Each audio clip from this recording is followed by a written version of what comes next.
Herodotus, the father of history, or the father of lies, as some soyjacks have called him in the past. If you ever want to feel ultra cozy and transport yourself to the ancient world, to understand how the average educated individual perceived the world and history around him, then this here book is for you. Just one cool story, bro, after another. Epic! Woo!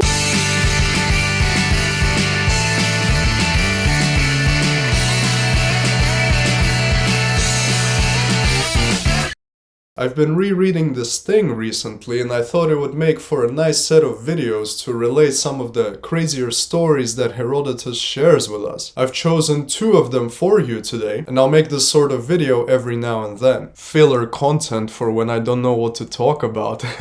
If you're unfamiliar with the great Turkish man here, for all intents and purposes he is an actual Greek though, Herodotus was essentially a travel blogger from the 5th century BC. But the key difference between him and other travelers is that his explicit goal was to investigate the histories of the places around him and write them down. In his own words here, Herodotus from Halicarnassus here displays his inquiries, so that human achievement may be spared the ravages of time, and that everything great and astounding, and all the glory of those exploits which serve to display Greeks and barbarians alike, be kept alive, and additionally, and most importantly, to give the reason they went to war. As you just heard, another very specific goal of his with these investigations is to chronicle the events that led to the very important Greco-Persian wars. The thing that really separates him from any other person discussing these events is that he is kinda relatively impartial. Take this of course with a grain of salt. By our modern standards, he is indeed very, very partial to the Greek cause. But back then, he did receive quite a lot of slander for what they called his love of barbarians. Barbarians here, of course, meaning anyone who is not Greek. This work is so pleasant to read because it shows a real human being.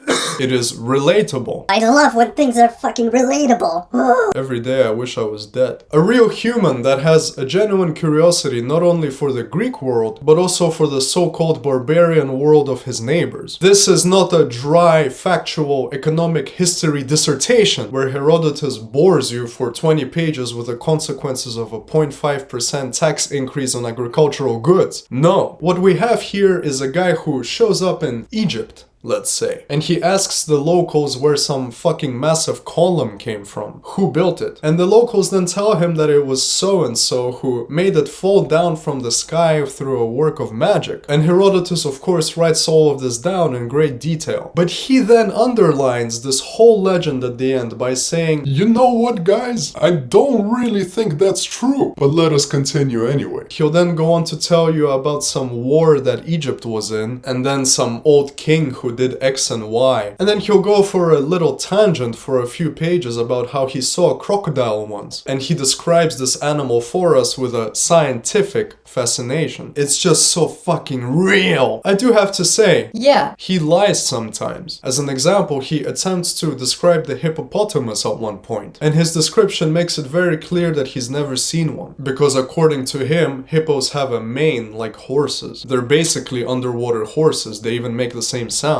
However, more often than not, especially after modern scientific investigation, he does tell the truth. And in fact, there have been a lot of things which seemed quite questionable at the time, and we then proved them to be true, thus destroying what we had once believed as scientific fact about whatever historical thing. And so Herodotus is not just a proto-historian, but he's also the chronicler of local tales and legends. And not just tales and legends, but culture too. Would we have ever known that ancient Egyptian women urinated standing up had it not been for the work of Herodotus? Or that some fucking place I can't recall now eats their parents' bodies as a sign of respect for the dead? It really greatly saddens me that in the globalized world, the internet world, the magic of a Herodotus tale is basically lost. The way that Herodotus made a lot of his money was by giving performances in the town square, and this performance was just him telling his travel stories. Just imagine a group of 30 sturdy Greeks that have never been outside their town, except for a short war somewhere nearby. And they can now sit down for a couple hours and find out from an experienced man what it's like on the other side of the Mediterranean Sea, which for them at this point is basically the other side of the fucking world, in the depths of barbarian land. Imagine not knowing what a crocodile is. And then this Herodotus Feller tells you that he's seen plenty of them. And on top of that, he tells you that there's this phoenix bird that comes around every couple hundred years, but he's never seen one. And he just hopes and believes that he will see one on his next trip. So make sure you come back and buy your tickets for the next travel show. This is ancient world Netflix documentary, basically. One other thing that was really good for Herodotus is that he was also seemingly paid as a military consultant. He had seen plenty of foreign armies, and so he could sell this knowledge of the foreign armies to the strategists of the Greek city-states. What a cozy, adventurous life, huh? Whereas modern man watches TikTok video about ancient Egypt while riding the stinky metro to work. Anyway, let us get to the cool story bro portion of today's broadcast. I have two somewhat popular stories for you today. In my opinion, a very nice way to kick off such a series. And so, crazy story number 1, the rise of King Gyges. In the later part of the Iron Age, there was a kingdom by the name of Lydia, which eventually spanned pretty much the entirety of Western Anatolia, which is modern-day Turkey. Turkey, yeah! According to Herodotus, this kingdom was around for a while. It has its origins in the children of Zeus and Gaia, Big Mummy Milker's Earth, and eventually came under the control of the Heraclid family line. These are the descendants of our great man of power Hercules, which is me. These descendants of Hercules ruled for 22 generations, which is about 500 years, and in a very smooth succession. Every single father in the line had at least one son to take over the reign. This is quite impressive for the ancient world. And yet it is the final generation of this royal line which really interests us today. A king by the name of Candoles, or Candaules, most likely an actual historical figure who reigned in the early 7th century BC. Candoles believed that his wife was the most beautiful woman in the world. He would talk about this incessantly, about how submissive and breedable she is. And he really enjoyed talking about this to his set of personal bodyguards, one of whom was a man by the name of Gyges, or Gyges. Gyges would of course respond to his king by saying, Yeah, cool man, good for you I guess. I don't really know what you want me to say here. But eventually this response was not enough for Candoles. And so the king proposed a very sane and normal thing. Gyges, you must see my wife naked immediately.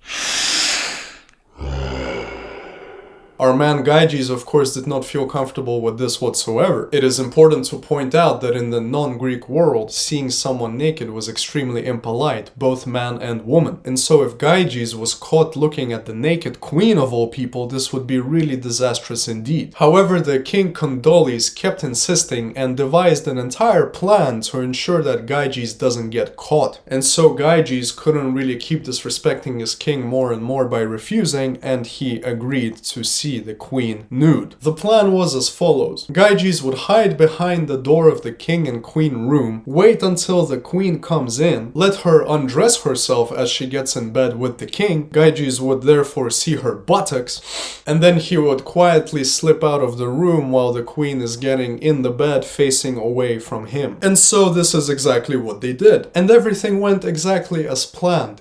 But the queen, of course, saw him slipping out at the very last second, and yet she didn't say anything at all that night. And so Gyges and Candoles the cuckold thought they got away with it, and they set about their usual business the next morning. However, the queen was clearly not stupid.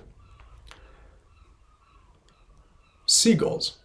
What means? She was already very likely aware of her husband's peculiar fetishes, and so she put 2 and 2 together and decided to try punish at least one of them in the following manner. She summoned Gyges to speak to the queen. This was of course very normal in the court, and so Gyges was not paranoid at all. He just thought that the queen needs something as usual. Alas, the queen told him that she knows everything, and now Gyges has a choice as his punishment. He can either kill the king Candoles and become her new husband in order to cancel out the disrespect of a non-husband seeing her naked, or Gyges can kill himself instead. So either way, one of the two people in this plot do end up being punished. It goes without fucking saying that Gyges did not like either option. And yet, obviously, he decided that his life is more important and therefore he will agree to kill the king. The queen was satisfied with this choice and she decided to plot the murder in an ironic way. They would use the same plan that Gyges and the king used just last night, but this time the end result would be a murder. Gyges hides behind the door, the king comes in, goes to sleep, and then Gyges can commit the deed. And that's precisely what happened. Candoles, the cuckold, goes to sleep. Gyges quietly reveals himself from behind the door and stabs his cuckold king to death. The queen and Gyges then get married, and thus the Myrmnad family line comes to power. It goes without saying that the populace of Lydia was seething at this story, and so Gyges had himself confirmed with the oracle at Delphi. We've mentioned this oracle many times on this channel. However, although the oracle did confirm him, the oracle also said that the Myrmnad line of Lydian kings would fall in the 5th generation. And this is exactly what happened when the Persian Emperor Cyrus demolished the great-great-grandson of Gyges 100 years later. This book practically opens with this story, and this sets the tone for the entire work. I absolutely love it. Cuckold man gets overthrown by his trusted bodyguard Bull. Now, historically speaking, Gyges did overthrow the preceding king and thus rise to power. How he did this is not exactly known, but the common take is that his family had good relations with a certain aristocratic line, and these aristocrats helped Gyges take the throne. You see, the Lydian kingdom at this point was being ravaged by the Cimmerians. These are epic Eurasian horseback nomads. And so this is just another tale as old as time. Warfare plus turmoil equals aristocracy plots to overthrow the king. This is probably my most favorite history trope. According to Herodotus, Gyges ruled for 38 years, and he attempted to make Lydia an empire. He had what I find to be quite an interesting life. Constant warfare that was impressive in terms of ambition, but not really as successful as one would think. And on the third invasion of the Cimmerians, he had unfortunately lost and was killed. The next two generations of the Gyges family also fought the Cimmerians, and apparently died doing so. And then came Aliates, the best king of Lydia, who ruled for 57 years and put an end to the constant Cimmerian scourge, and then his son destroyed his own empire. GG. If you've read Plato's Republic, you may remember another story of Gyges, who also overthrew his king, but not by cuckold gone wrong. He had a ring of invisibility that he found in some tomb or something after an earthquake, and hence he used this invisibility to go unpunished and take the throne. This story is recounted in a wider discussion of justice and law, how society would act like Gyges out of self-interest if not for the law, basically. And we'll talk about this in our brain rot uni classes once we get to Plato's Republic. I strongly advise you to subscribe so you don't miss that class. And so let us move on to crazy story number 2 about the pyramids in Giza. Herodotus really liked Egypt quite a lot, and so naturally he asked the locals about these huge fucking epic pyramids and how they came to be. What he was told is the following. There was a certain pharaoh called Ramsinit, who didn't actually exist, but under whom Egypt was very orderly, a lovely place to be and live in. And then came a guy called Cheops, whom we now know as Khufu, and this guy sucked ass. Horrible tyrant. He closed all the temples and banned the priests from sacrificing to the gods. This is crazy heresy. And then on top of that, he turned the entire population to slavery, basically. This happened approximately 2,000 years before the days of Herodotus, so 4,500 years ago today. Now, before we continue with the slander of Cheops, we don't really know much about this guy as far as I can tell. He came from a very large royal family and ruled for what seems to be 30 years, or somewhere around there. But once again, this is uncertain. Herodotus says that he ruled for 50 years, but historians say that this is highly unlikely. What we do know is that he built quite a lot of statues and monuments and this sort of stuff. And the more recent discovery shows that he was supplying some people in a harbor generously. So perhaps we could say that he had a high interest in keeping the sea trade of Egypt going, but really this doesn't mean much. Later on, as usual, some mythologizing came about his life. It is said that he experienced some kind of magical miracle, and in this tale, which I won't get into, he is described as both ruthless and yet very generous and rational. Our friend Khufu's name eventually just came to be a trinket for souvenirs. They would put it on amulets and all this sort of stuff that you can buy in tourist shop or give to visiting friend and king. But anyway, let us get back to what Herodotus tells us. Khufu, or Cheops, wanted a tomb for himself, and so he bankrupted the whole country building the Great Pyramid. He had formed several workforces that were kept on rotation. Each one had a very normal number of 100,000 people living in slavery, essentially, and he worked them to death for just 10 years, lugging stones back and forth in order to build the Great Pyramid. After lugging all these stones, another 20 measly years were spent actually putting the pyramid together. And as I said earlier, he was bankrupting the entire country doing this. If you have all the people employed as slaves for the pyramid, who's gonna do any of the other jobs that bring money into the country? Now, cool story bro moment. Our tyrant Cheops here was struggling just a little bit with the state budget. And so naturally he decided to involve his family in the family business ordeal. As any normal father would do, he decided to pimp out his daughter for extra money. His poor daughter was sent to a brothel, and fornicating with her had a very specific price. Probably quite a large price, but the local Egyptians did not tell Herodotus how much money this was exactly. However, the daughter didn't really like the fact that she wasn't really getting anything out of this experience, and so she decided to turn her situation a little bit to her advantage. She added an extra little cost to the price of her services. Now you didn't just give her money, but you also had to give her one large stone. Can you guess what the stone was for? That's right, to build her own pyramid right next to her father's. Jesus fucking Christ. As we now know, of course, the pyramid next to the main large one is somewhat smaller, and so a very natural conclusion made by the people of ancient Egypt is that she just didn't do enough fucking and sucking to build a bigger pyramid. Now how's that for a local fucking legend, huh? And so we have covered two pretty goofy ass stories from Herodotus, and trust me, this is only skimming the surface of all the golden nuggets that Herodotus has to tell us. What did you think of these two tales? Would you have let your king Condoleezza put you into a cuckold gone wrong position? Is trashing your daughter's integrity a small price to pay for the construction of a pyramid tomb? Let me know down below. And of course, subscribe right now or I will delete myself and this channel.